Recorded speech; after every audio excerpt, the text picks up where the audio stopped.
আওয়ামী লীগ এবং তার দোসরদের গ্রেপ্তারের দাবিতে খুব বেশি প্রশাসনিক তৎপরতা দেখতে পাচ্ছি না, বরঞ্চ প্রশাসন ওই রাজনৈতিক মামলাবাজির মতো আগের পরিস্থিতির দিকেই চলে গেছে। বিভিন্ন নেতাদের, এমনকি এই তথাকথিত ছাত্র নেতাদের অনেকের হস্তক্ষেপ, পুলিশের এসপি পরিবর্তন হয় তাদের কথায়, ডিআইজি পরিবর্তন হয় তাদের কথায়, তো এই প্রশাসন কাজ করবে কিভাবে? এই যে একটা প্রবাদ আছে, লোহা গরম থাকতে আঘাত করতে হয়। 5ই আগস্টের পর এই দেশের ছাত্র জনতা আওয়ামী লীগের পতনে যেভাবে 5ই আগস্ট রাজপথে নেমেছিল, ওই দিনে তো জনগণ রায় দিয়েছে আওয়ামী লীগের ঠিকানা এই বাংলায় হবে না। কিন্তু সরকার কেন 5ই আগস্টের পর 8ই আগস্ট সরকার গঠন করে কেন তার প্রথম প্রজ্ঞাপন, আইনি সিদ্ধান্ত এই ফাঁসিদের নিষিদ্ধের পক্ষে নিল না? আজকে আমাদের নেতৃবৃন্দ বলেছেন আমরা বিভাজন চাই না, আমরা ঐক্য চাই, জাতীয় ঐক্য এবং সংহতির মধ্যে দিয়ে আগামীর বাংলাদেশ বিনির্মাণ করতে চাই। কিন্তু জাতীয় ঐক্য সংহতির নামে যারা ভাওতাবাজি করছে তাদেরকে আমাদের চিনতে হবে। আমি যদি আপনাদের সকলকে সাক্ষী রেখে বলি, আন্দোলন আমরাও করেছিলাম, আন্দোলনের জন্মই তো দিয়েছিলাম আমরা। এইখানকার প্রত্যেকটি ছেলে এবং এই যে কয়েকজন নারী নেত্রী দাঁড়িয়ে আছে, গতকালকেও 2 জনের হাত ভেঙেছে।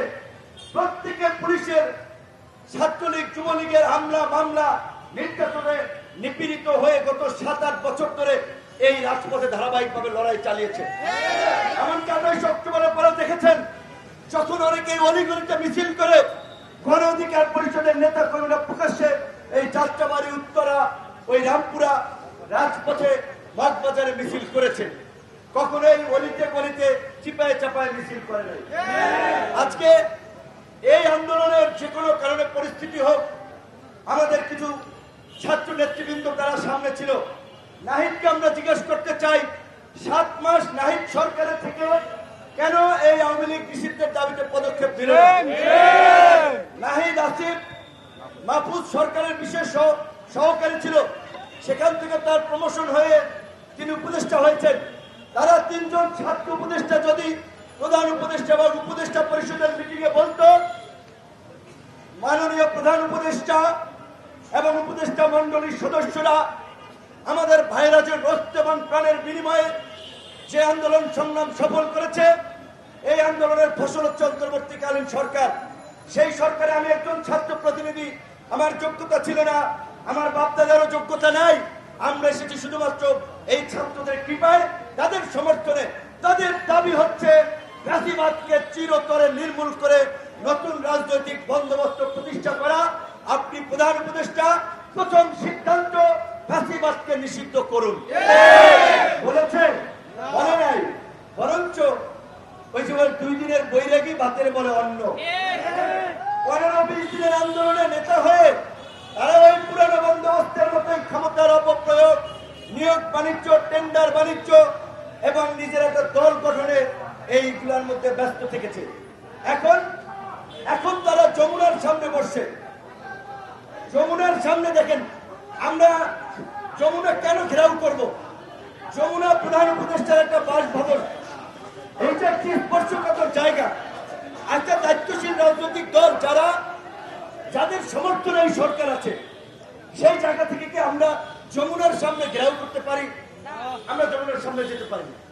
আমরা প্রধান উপদেষ্টা সহ সরকারের উপদেষ্টাদের সাথে আলাপ আলোচনার চাপ প্রয়োগের অনেক রাস্তা আছে, ওইটা একটা স্পর্শকাতর জায়গা। এই যে ছাত্ররা হঠাৎ করে রাতে, এতদিন খবর নাই, রাতের মধ্যে ওইখানে বিভিন্ন জনকে ডেকে আপনার তারপরে অনেক লোকজনকে জড়ো করেছে। সরকারের পক্ষ থেকে আজকে আমাদেরকে অনুরোধ করা হয়েছে নিরাপত্তা জনিত কারণে আমরা যেন ওই এলাকাটি এড়িয়ে চলি।